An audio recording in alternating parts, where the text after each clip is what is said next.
Здравствуйте! В эфире информационный выпуск Амши Пшара. Я его ведущая Нала Ковя. Сегодня в программе. Экзамены для поступления в российские вузы в рамках квотной кампании на 2026-2027 учебный год начались в Агу. В Гулрыбском районе зафиксирована вспышка одной из вирусных инфекций крупного рогатого скота.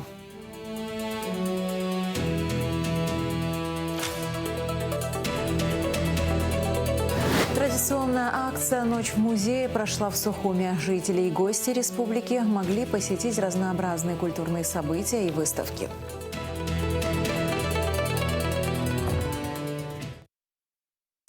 Вопросы межгосударственного сотрудничества, развития договорно-правовой базы и межпарламентского взаимодействия обсудили на встрече в Москве глава МИД Абхазии Олег Барцыц и председатель комитета Совфеда России по международным делам Григорий Карасин.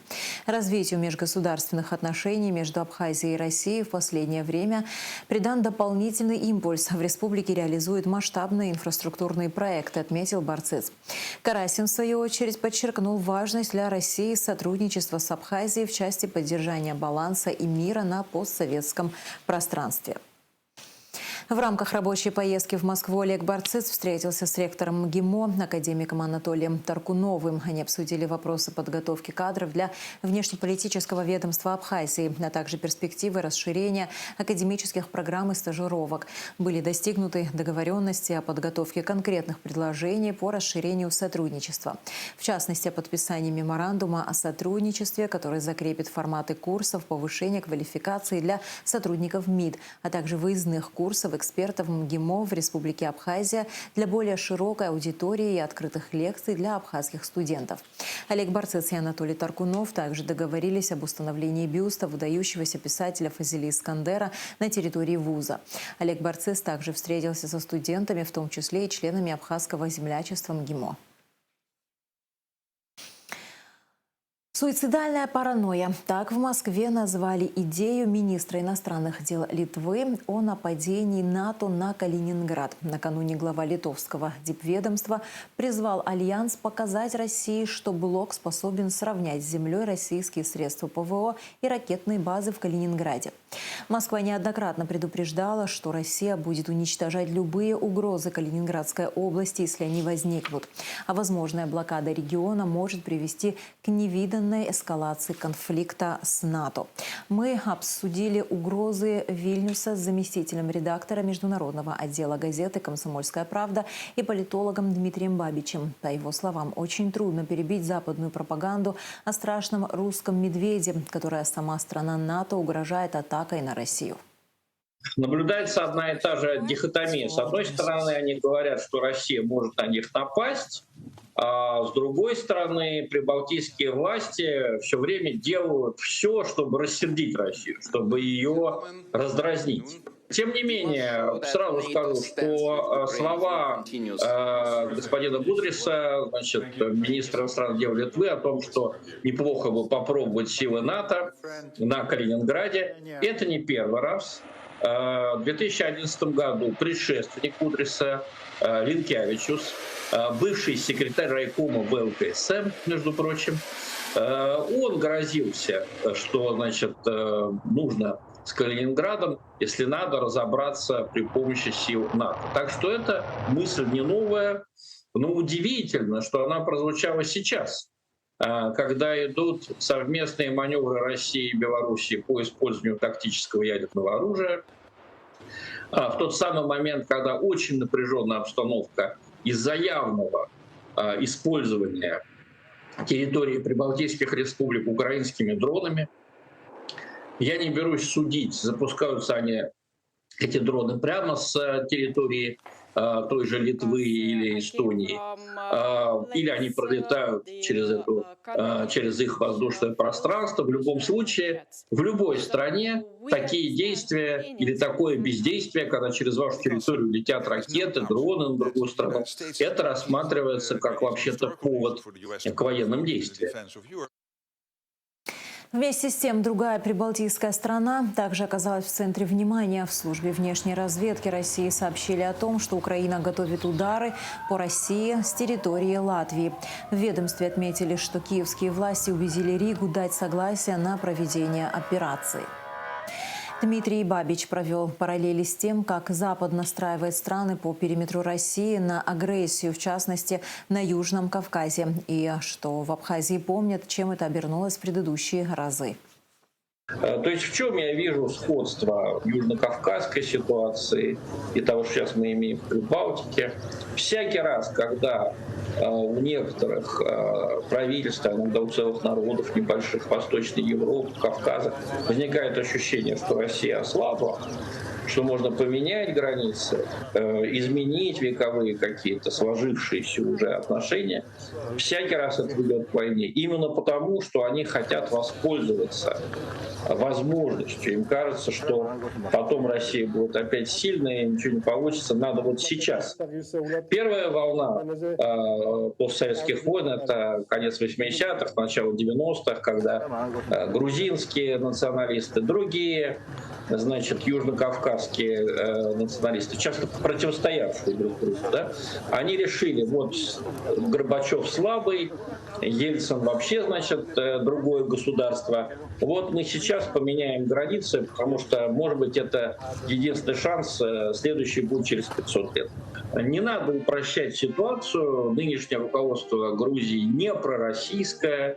Не надо поддаваться европейской пропаганде, у которой очень черно-белая, у которой вот если не хочет воевать с Россией, значит он российский агент. Нет, жизнь сложнее, есть много оттенков. Что касается территории Абхазии, Южной Осетии, по-моему, Грузия уже приспособилась к тому, что надо жить без этих стран, уже независимых стран, состоявшихся стран. Надо как-то учиться существовать без них. Если вы хотите мира, постарайтесь с этими территориями установить какие-то связи, помириться и так далее. Но военной силой забрать эти территории у Грузии больше не получится. Это урок 2008 года. К другим новостям. Экзамены для поступления в российские вузы в рамках квотной кампании на 2026-2027 учебный год начались в АГУ. Они продлятся до 21 мая.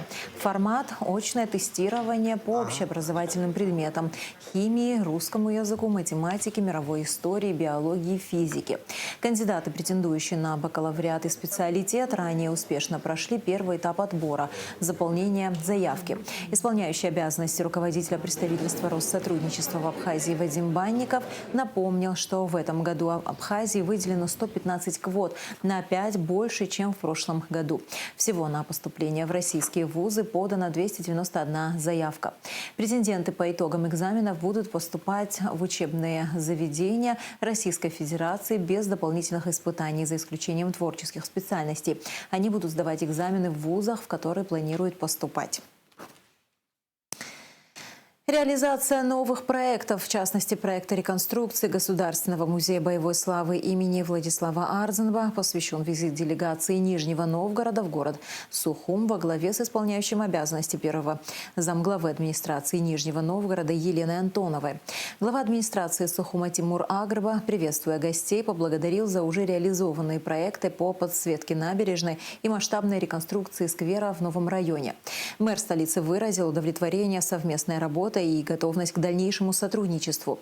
Нижний Новгород – город-побратим Сухума. Соглашение о побратимских отношениях было подписано в сентябре 2024 года. История взаимодействия городов в рамках реализации совместных проектов в различных областях насчитывает уже около 15 лет. Традиционная акция «Ночь в музее» прошла в Сухуме 18 мая. В ее рамках жители и гости республики могли посетить разнообразные культурные события и выставки. В Государственном музее боевой славы имени Арзенба дневная программа стартовала в 14 часов с концерта. А в 17 часов открылась фотовыставка, посвященная памяти бойцов из Абхазии, погибших в ходе специальной военной операции. В это же время в Центральном выставочном зале открылась выставка «Натюрморт. Живая натура». Также был был открыт для посещения музей денег Банка Абхазии. Абхазский государственный музей открыл свои двери для жителей и гостей Сухума с 6 вечера до полуночи. Гости могли посетить выставки птицы водного и околоводного пространства Агапща и сакральная Абхазия. Обо всем подробно в материале Дамия Акшва. Первыми свои двери в рамках акции «Ночь в музее» открыл для посетителей музей боевой славы имени Ардзенба. Здесь подготовили концерт и викторину, а ближе к вечеру в музее открылась фотовыставка, посвященная погибшим в СВО бойцам из Абхазии. Экспозиция объединила 76 фотографий. Стояли плечом к плечу с нами, а теперь наши с вами ребята, братья, мужья, сыновья находятся там. Это дорогого стоит, конечно. Но на войне, как на войне, к сожалению, столько погибших. Для нас это большая потеря. Они, наверное, там радуются на небесах, что мы их не забываем с вами. Вечная память им. Вечная память всем героям, всем сложившим свои жизни за отчизну, за родину, за народ свой. На выставку также были приглашены семьи погибших бойцов. Старший брат Баграта Кутарба Адгур был командиром взвода штурмовой группы. Погиб в январе 2025 года на Донецком направлении. Он с первых дней вообще хотел поехать, но у него на границе проблемы, какие-то штрафы были, но он решил через посольство России свои проблемы. Но в тот момент, когда хотел поехать, после этого попал в больницу, сделал операцию и третий раз решил поехать. Он был командиром взвода штурмовой группы. Был без вести пропавший, числился в августе, пропал без вести. Но при штурме, насколько мне известно, его группа вся погибла. К акции также присоединился Центральный выставочный зал, где посетители могли ознакомиться с работами художников, мастеров декоративного искусства, а также с работами фоторепортера Владимира Попова. У зрителей также была возможность пообщаться с авторами некоторых картин. Мы присоединились к международной акции «Ночь музеев». И я могу сказать, что, наверное, впервые у нас в зале за один день мы открыли 2 выставки. Первая выставка, она здесь представлена у нас в малом зале, выставка «Церковь и государство». Это очень интересный фотоархив известного в Абхазии фоторепортера Владимира Попова. Но инициаторами выступили Абхазская православная церковь. И, конечно, здесь каждая фотография из 50 представленных здесь, вы видите, это страница истории. И здесь Владимир Попов не как фотохудожник, он как фактолог, который просто фиксирует, сохраняет и через какое-то время показывает.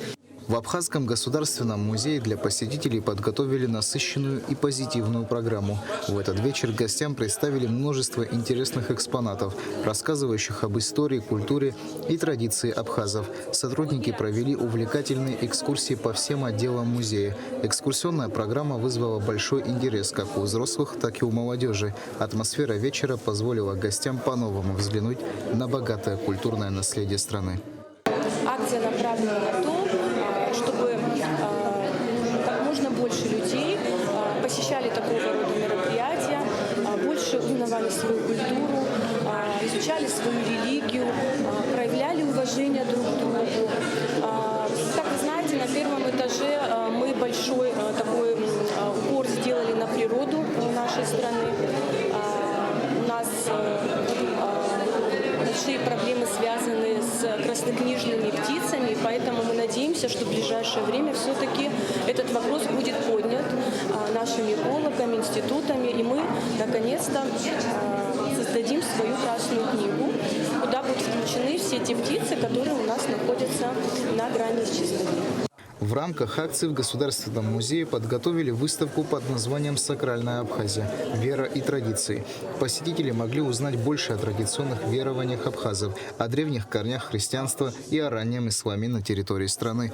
На выставке были представлены исторические материалы, предметы культуры, отражающие духовное наследие абхазов. В честь Международного дня музея у нас также возникла идея организовать выставку на такую интересную тему, связанную с религией Абхазии. Показать все конфессии, которые встречаются на территории Абхазии, показать их мирное сосуществование, как люди с большим уважением относятся к каждому человеку, к религии, к выбору каждого человека. Мы хотели поблагодарить отца Виссариона, отца Дорофея, муфтию Тимура Дзыба и, конечно же, Кутеля Бориса. И, конечно же, особую благодарность хочу выделить сотрудникам Абхазского государственного музея, которые поддержали меня, потому что не было бы этих сотрудников, наша выставка бы не состоялась. Акция «Ночь в музее» проводится в нашей стране уже 10-й год и приурочена к профессиональному празднику Международному дню музеев. Впервые эту культурную инициативу провели в 2015 году в Абхазском государственном музее. Уже с 2016 года идею поддержали музеи по всей стране, и с тех пор акция объединяет учреждения культуры Абхазии. Главная цель проекта – привлечь внимание общества, особенно молодого поколения, к культурным и историческим ценностям страны, сделать музей более открытым и интересным для посетителей. Дамир Акшба, Ахра Амичба, Абхазское телевидение. Соревнования по парашютному спорту планируют провести в Абхазии в этом году. Об этом шла речь на встрече вице-премьера, председателя Госкомитета Абхазии по делам молодежи и спорту Тараса Хагба с вице-президентом Федерации парашютного спорта России Александром Ивановым. Об этом сообщает пресс-служба Госкомспорта. Стороны обсудили совместные планы и развитие парашютного спорта в республике. Встреча состоялась в рамках реализации меморандума о сотрудничестве между Госкомспортом Абхазии и Федерацией парашютного спорта России, который был подписан в марте 2024 года. В Гулрыбском районе зафиксирована вспышка одной из вирусных инфекций крупного рогатого скота, сообщил нашей программе начальник ветеринарной службы республики Роман Джопуа. Он обратился к животноводам с призывом быть бдительными, временно воздержаться от забоя животных и соблюдать необходимые санитарные нормы при их разведении. Я обращаюсь к тем людям, которые вынашивают планы приобретения в целях забоя, в целях, там, может быть, даже и содержания в других районах, из района в район перемещать. На данном этапе крупный рогатый скот, в частности, и мелкий рогатый скот тоже, но продуктивных животных надо временно приостановить. Теперь, что касается вакцинации. Дело в том, что вирус, как я уже сказал, имеет несколько разновидностей. Есть вирусы, есть возбудители заболеваний, которые имеют множество штаммов. Поэтому вакцина против одного штамма не работает против другого. И поэтому мы не знаем, какой штамм сегодня у нас циркулирует у наших животных, да, больных в том же Гулрыбском районе. И не зная, не имея представления в этом, нельзя, значит, принимать какие-то экстренные меры. На сегодняшний день, значит, мы пытаемся приобрести эту вакцину. Уже длительное время мы этим занимаемся. В Российской Федерации, к сожалению, всем известно, что там, какие процессы происходят. Это не так просто. И кроме того, сегодня это дело поручено также полномочному представителю президента республики по гуманитарным вопросам, по линии международных организаций, значит, приобретение вакцины. Значит, эта работа тоже ведется. Как только станет возможным, это будет вакцина завезена в Абхазию. Просьба ко всем, чтобы, когда обнаружили больное животное, корову в частности, да, значит, не выпускать из коровника, а содержать в таком изоляции, чтобы распространение как-то преуменьшить. Иначе невозможно будет остановить это заболевание. Но хочу сказать, что это не такое уж страшное. Вот в данном случае в других странах более жестоко все это происходит. У нас такое легкое течение наблюдается. Но тем не менее, почему именно Гулрыбский район? Потому что коровы выходят на дорогу, на центральную трассу, а там они сообщаются и заражают друг друга. Вот это все надо как-то иметь в виду. Значит, я вас об этом прошу, и, значит, иметь связь с ветеринарными специалистами, прежде всего с главными ветеринарными врачами районов. 27 мая в Абхазии объявлен выходным днем, так как празднование Курбан-Нехе в этом году выпадает на этот день. Распоряжение о праздничном нерабочем дне подписал премьер-министр Владимир Делба. Таким образом, на следующей неделе республику ждет 2 дополнительных выходных дня – 25 и 27 мая. И в завершении выпуска о погоде. В среду 20 мая в Абхазии ожидается облачная с прояснениями погода. Ночью и утром кратковременный дождь, гроза, туман. Днем без осадков. Температура воздуха ночью 9-14, днем 15-20 градусов. Температура морской воды 14 градусов.